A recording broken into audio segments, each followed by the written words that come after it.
Good evening, everyone. We are continuing on our study in the book of First Samuel, chapter 25. We ended yesterday with verse 17, and we're going to continue to finish the chapter today. It ended when the young men that belonged to the husband, Naval, came to Abigail and told her what exactly happened with regards to David's men trying to approach the husband. And in verse 17, you would see that there is a very graphic description that she is to know and consider. This is actually an appeal to Abigail, an A and a B, to make a decision to do something about it, right? What she should do.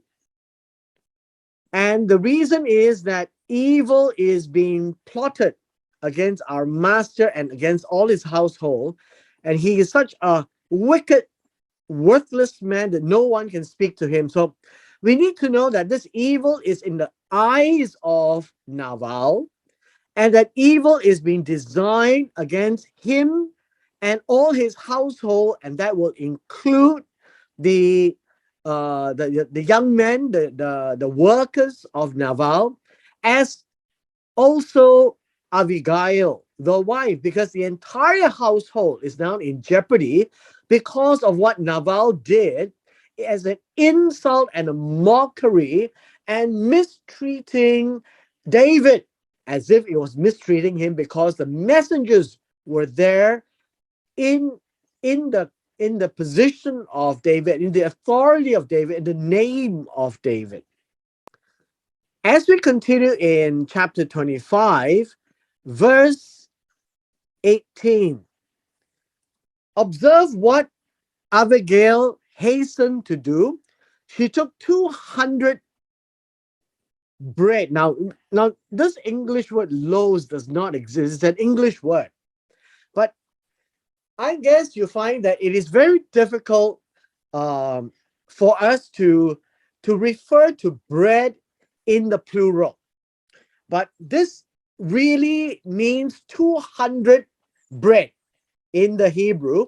And so the English finds it appealing to use a word like 200 loaves of bread to represent two jugs of wine. Now, this is not two jugs of wine. These are two uh, jars of wine, I would say, right? Two jars of wine. And five sheep already cooked. Okay, this is what it means. It is already cooked. Um, this really would mean that these are not literally five sheep. These are five of the flocks, right? Five of the flock. This could be sheep, could be goat, it could be a baby cow, like small animals. And then five measures of roasted grain and 100 clusters of raisins, dried grapes, 200 cakes of figs. Uh, Cakes of figs means fig cakes. These are cakes, okay, made of figs. And then loaded them on donkeys. Now, donkeys are burden of beasts, or beasts of burden, right? Beast of burden. They cannot eat a donkey because it is an unclean animal, but they use a donkey for work. Now, I want to draw your attention to two words here: bread and wine. We talk about wine here. Uh, this would be wine that's intoxicating. And basically, what you would need to understand is that in the Hebrew culture, which is very oriental, bread is their staple and wine is what they drink.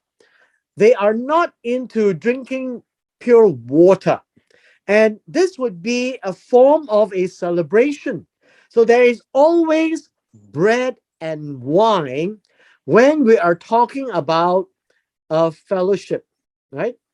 A fellowship, a friendship, a relationship of peace. That would be a way of expressing it. And when there is something like that in formation, there will always be bread and wine. Of course, there are other things to eat.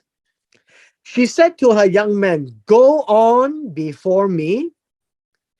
Behold, I am coming after you." But she did not tell her husband Naval. Now, understand what this actually means. If this is Abigail, and the young man would go first, and she would go behind, right? Behind. And this is the word after. So she is coming at the back, and she is not telling Naval anything. Now, I suppose Naval is not around at that point in time. And so when something like this takes place and he's not around, he won't be aware. Verse 20.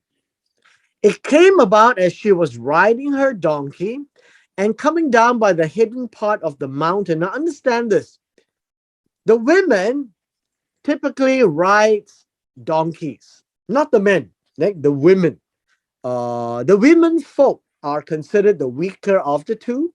They don't walk as much as the man, and they are coming down by the hidden part of the mountain, which would be by the side of Mount, probably in between Mount Carmel and where they are hiding in the fort, in the foothills. And David and his men were coming down toward her, and so they met each other. This is important. The idea here is that uh, they encountered each other. This word down, coming down toward her, uh, literally means they are coming down the hill, right? So both are coming down two hills. And so we have David, and then we have Abigail or Abigail. And so the meeting actually took place as they came together. Now, that's the idea. And each time you see up and down, is talking about the, the height and the terrain of the location. Now, this word meet them uh, comes in the form of encountering, encounter, encountering them, and met. Met would mean encounter or to come in contact. Now, why am I showing you this? Is that we can't see in the English, the word met came in two Hebrew words. The first word being encountering, the second one being come in contact. This would be an A and a B. Basically, two words that say the same thing, but you don't see that in the English. But the Hebrew is definitely emphasizing on this meeting point. Now, David had said, "Surely in vain I have guarded all that this man has in the wilderness, so that nothing was missed of all that belonged to him, and he has returned me evil for good." This gives us a view of, how would you say, a view of how David is thinking. All right. David is saying that uh, is it that he has wasted his time doing all these things for this man, that he has lost nothing? And as what David is doing is good, What Naval, it says here, return. Return means to revert as a reward. Then this would be evil, ra'ah. What is evil? Again, understand, evil here means what is not functional in the eyes of David. It's from David's eyes that sees this, that he considers what Nabal did as being evil. And David considers what he did in protecting everything that Nabal had as good. And so this is a concept of injustice, right? This is unjust that you have defended, and now you're asking for food in return. But Nabal says, no, I don't know you, in a mocking way, and really drove them away. Now understand this, that the people are beginning to see that David is the next in line to be king. But Nabal really couldn't be bothered. And that's the way that the text is saying. Verse 22, may God do so to the enemies of David, and more so if by morning I leave as much as one male of any who belong to him. And so this is a statement of judgment. Understand that David has the authority to judge. And David is seeing that this is a sense of injustice to the role that David plays, to the work that David has done, to everything that David stands for. Nabal is treating as of no use, of no value whatsoever. And in his mind, if by morning I leave one male of any who belongs to him, it is with the intent that there will be a massacre of Nabal.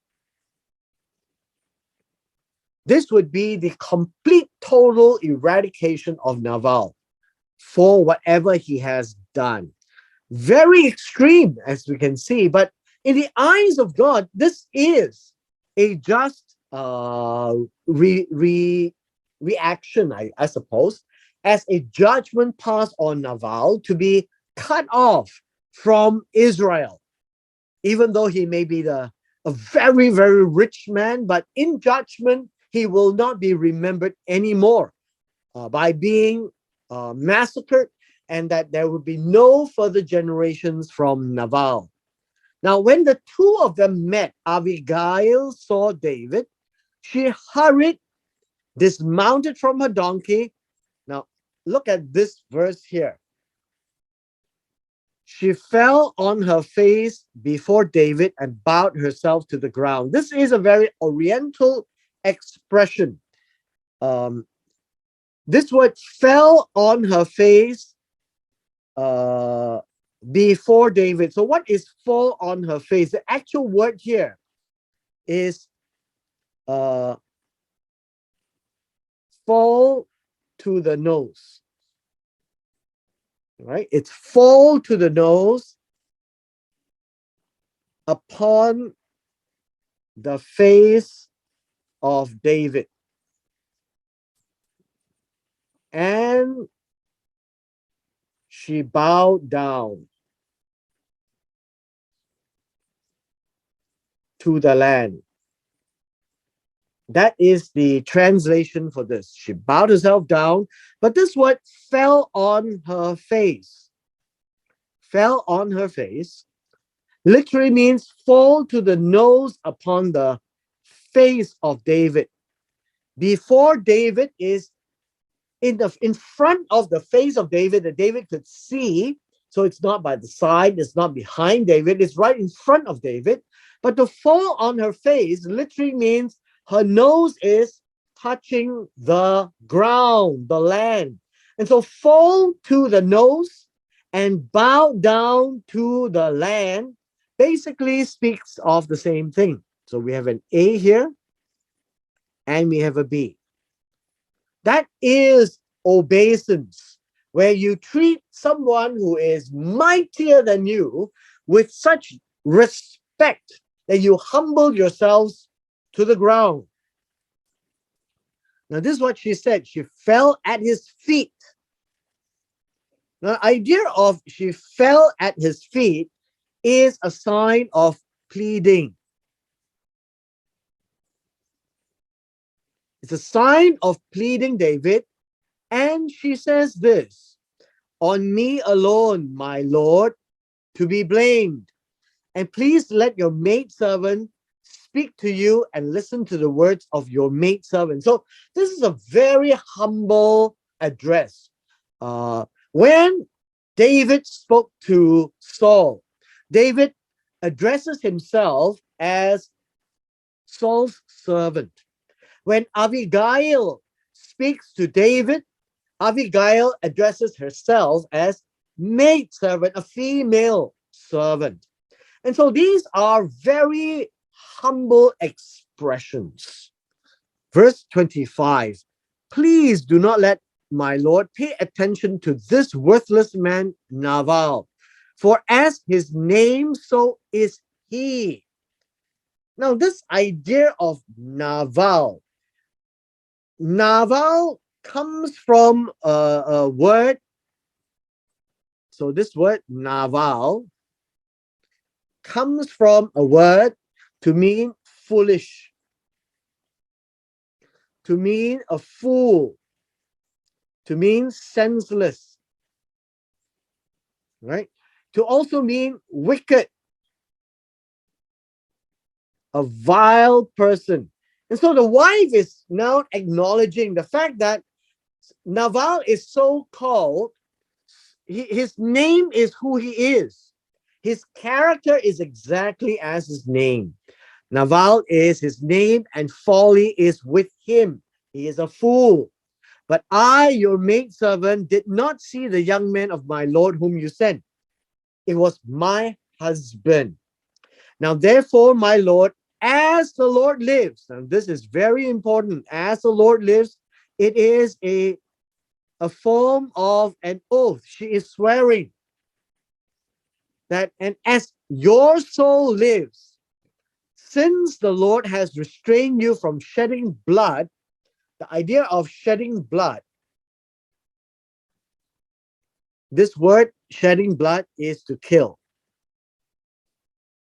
God has not given you the opportunity to kill him yet, for avenging yourself by your own hand that you yourself will then kill. Now then let your enemies and those who seek evil against my Lord be as Nabal. And so she is saying that let your enemies, those who are against you, and those who seek evil.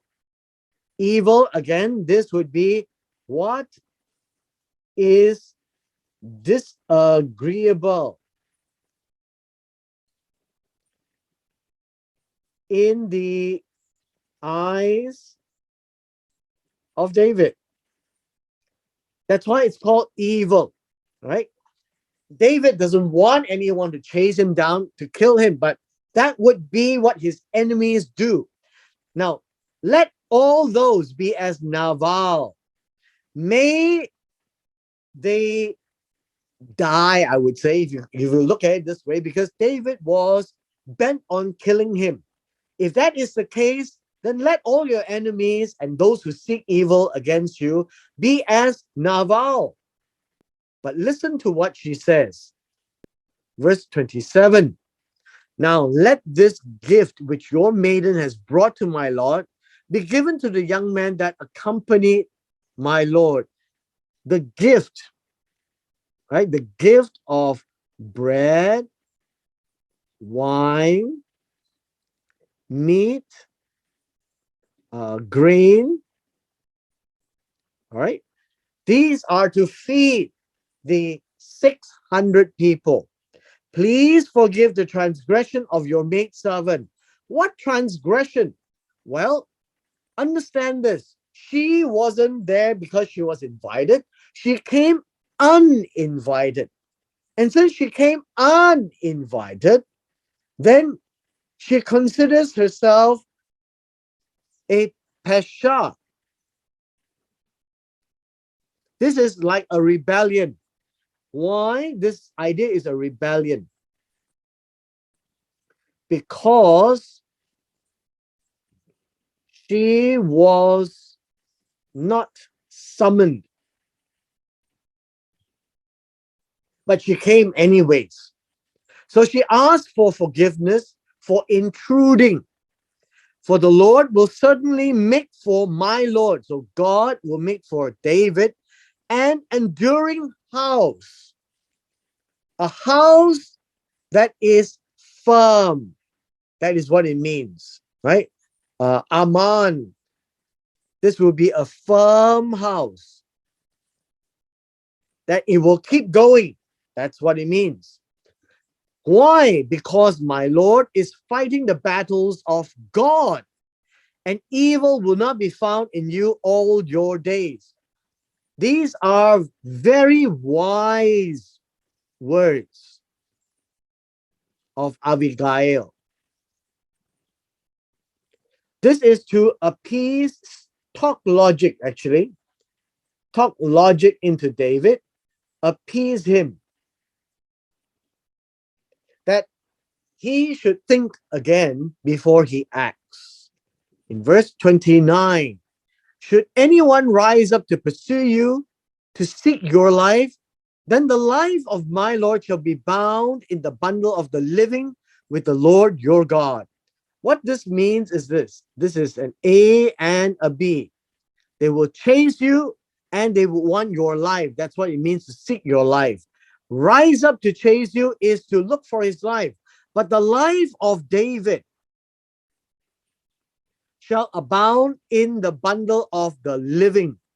Those who are alive, right? Those who are alive with God. So it is merely saying is that David will be numbered amongst the living, those alive,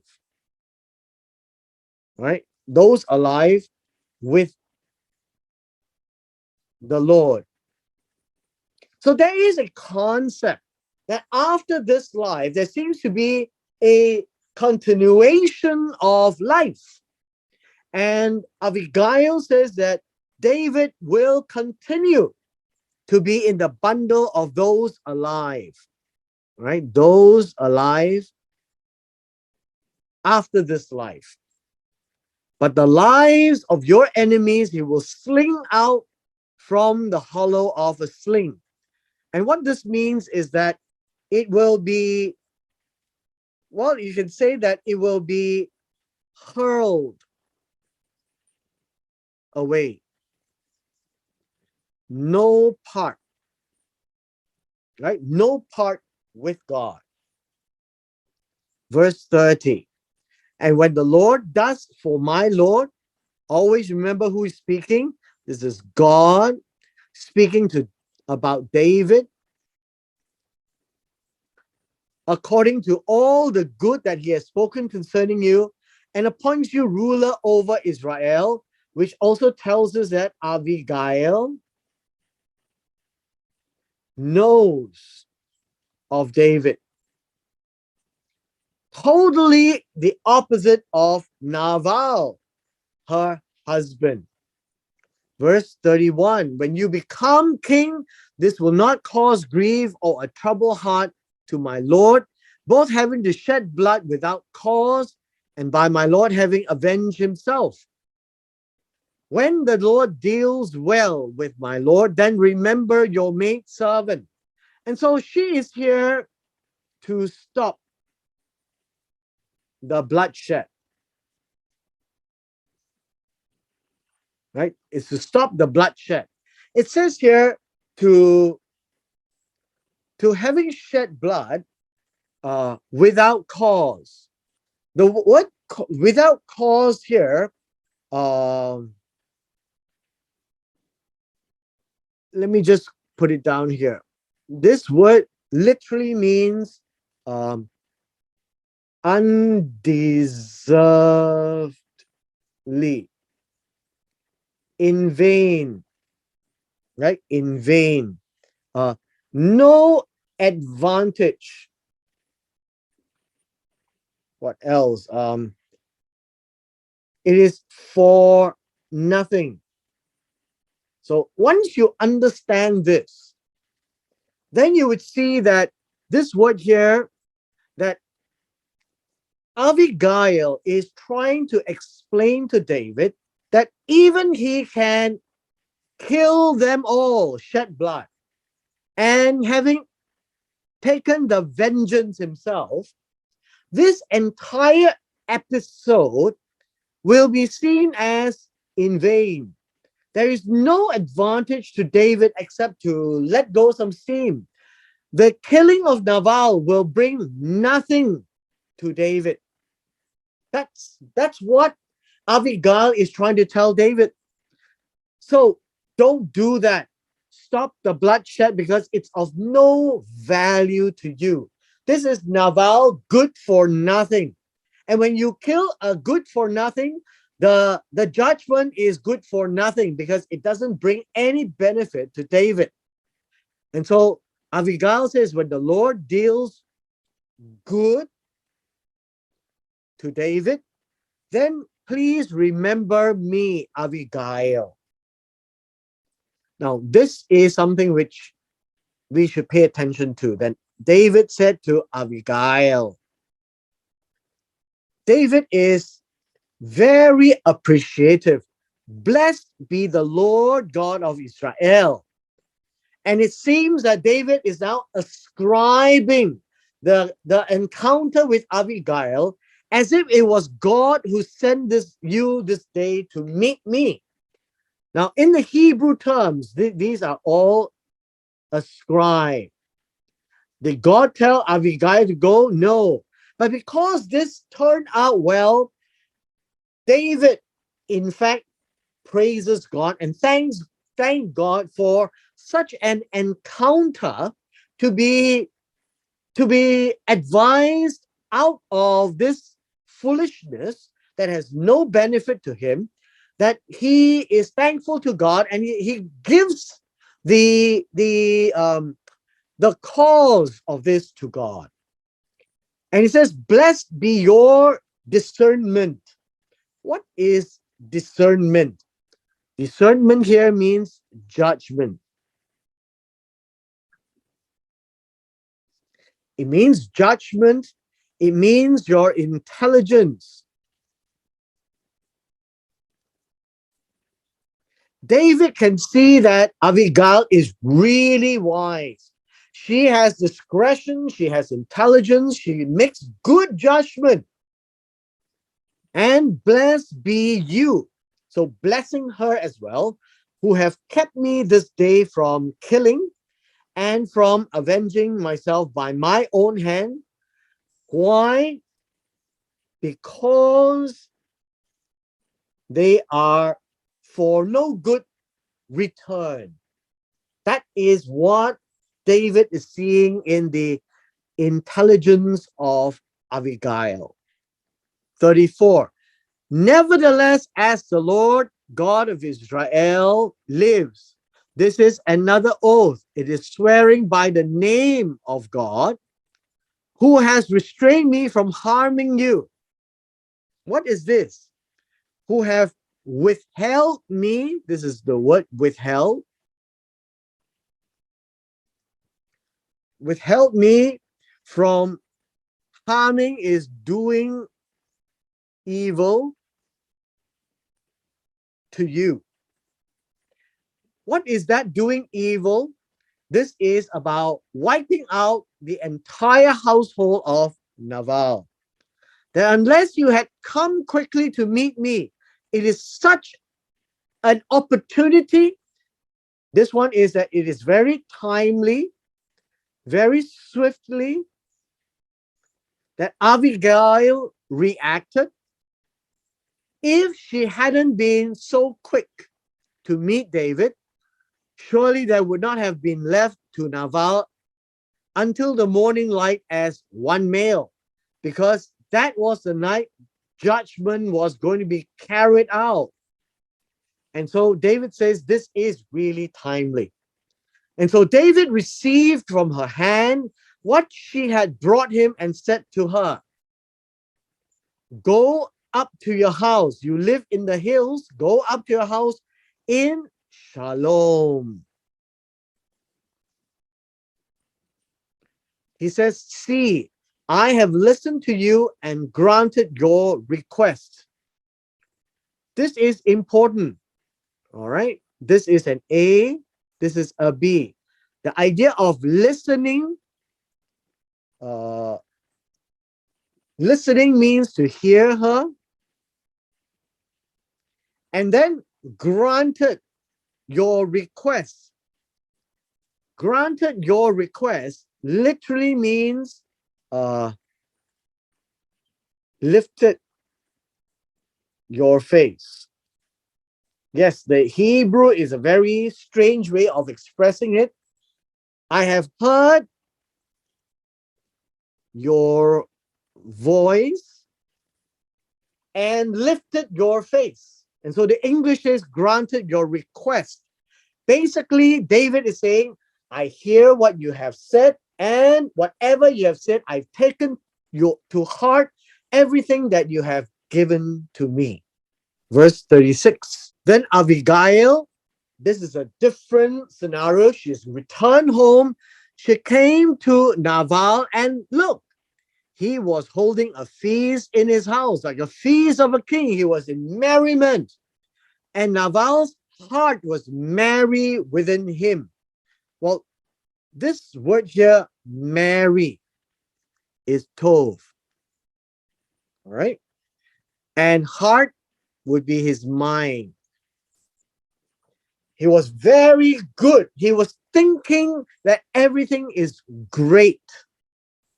For he was very drunk. Well, he's thinking that because he was drunk. This word is intoxicated.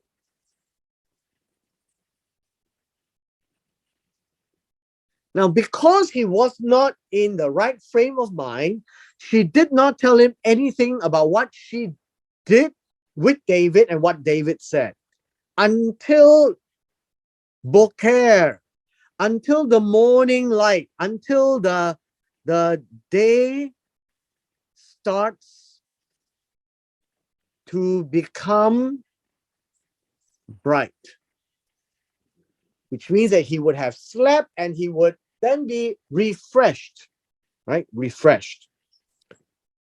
Next, but in the morning, when the morning came, the wine had gone out of Nabal. Look at what happened. His wife told him these things. What are these things? These things is about David. About what David was going to do, about what Abigail told David, about the things that she had done and cooked and baked and brought to David. And that he now realized that he is really a dead man until the wife interfered. Now look at the statement here. His heart died within him, inside of him, so that he became as stone. Now, what does this mean? Well, his heart died doesn't mean the heart stopped, right? The heart or the mind died and he became as a stone. This is a very literal rendition, right?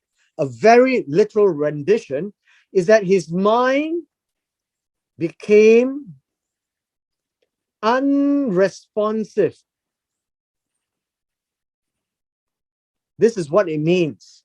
His mind became unresponsive. The word so is a conjunction. So we have here an A. Right now, this one is an A. And that he became as a stone is a B. So that you understand, when his mind died inside him, he is not dead yet as physical, but whatever is inside of Naval, the mind, has shut down, and he became as stone, unresponsive to anything. He is virtually dead, but not literally dead yet. About 10 days later, the Lord struck Naval and he died. Now, what does this mean? This idea is after 10 days, that would be 7 days of mourning plus 3 days where he had lost his mind, and God struck or inflicted Naval. This is to strike him, to, I would say, God took what his state is right here and switched off. And so it is seen that God then made sure that the Naval has been terminated and he died. So this word here is an A, God struck Naval, and B, he died. That is how we would read it, that these two are expressing the same thing. When God struck Naval, or when God inflicted on Naval, when God did this upon Naval, or it said that God actually made him to be a stone, his mind then just switched off and he died. Verse 39, when David heard that Naval was dead, see, all of these very good intelligence going around is all about hearing. He said, "Blessed be the Lord, who has pleaded the cause of my reproach from the hand of Naval, and has kept his servant from evil." Evil means what is disagreeable, what is of no use. Okay. And so all of these happen with Abigail, that his hand, right? The hand of Naval had been against David, and God interfered. In that sense, God interfered. And so he gives glory to God. And it is ascribed to God that by meeting Abigail, that this has held him back, right? Kept back means withheld his servant from doing something that is of no use. The Lord has also returned the evil doing of Naval on his own head. And this is, return means repaid. Return to the value of Naval. What Naval was doing evil, it came upon himself. That's what it means by return here.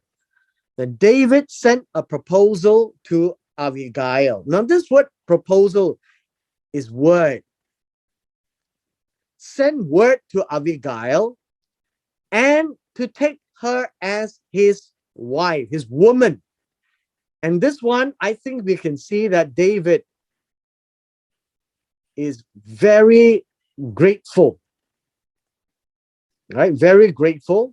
And in those days, it is not good for a woman to be without a man, because then there will be no one protecting her. And in this case, you can see it as one of a gratefulness to Abigail and to protect her and defend her in return to what Abigail had advised him.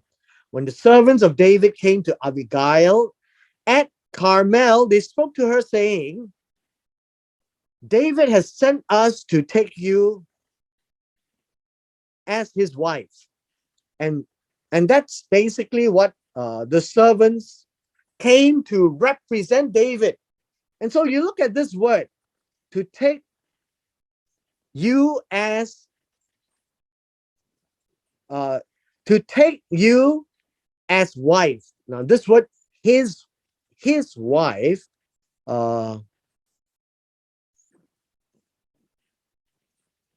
so send us to you to take you as a woman to him or his wife is the intent. Remember, send us is a representation in the name of David. And so she responded in verse 41. She arose, bowed down with her face to the ground.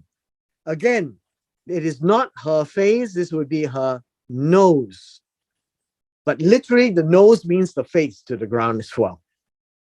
Behold, your maidservant as a maid is a maid to wash the feet of my Lord's servants. Now, what does this mean? This is about what do we call it? Uh, a sense of gratefulness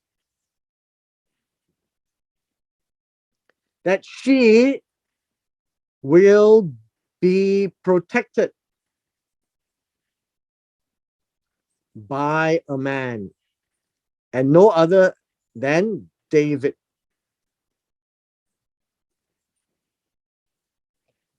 Then Abigail quickly arose, rode on a donkey with her 5 maidens who attended to her, and she followed the messengers of David and became his wife. That's it, right? Became his wife. Verse 43. At the same time, Abigail is from Carmel. The next lady here is Noam. She's from Jezreel. And they both became his women. Remember, there is no word called wives. Uh, a wife is literally called a woman, like in the days of old. And it's like a sense of belonging to the man and that the man will protect her. And now Saul had given Michal his daughter, and this is David's wife. And you can think of it as David's first wife. All right, David's first wife, Abigail, is number 2, and Naom is number 3. Noam is number 3. And Michal is number 1, was given to Palti, the son of Laish from Galim. Now, what basically this says is Saul had treated David as dead. And so the daughter could be married to another man. Now, we will continue on Monday into chapter 26 to see what actually happened to Michal. David loves his women, and we will then see a next piece of the story in the next chapter. And with this, we come to the end of today's session.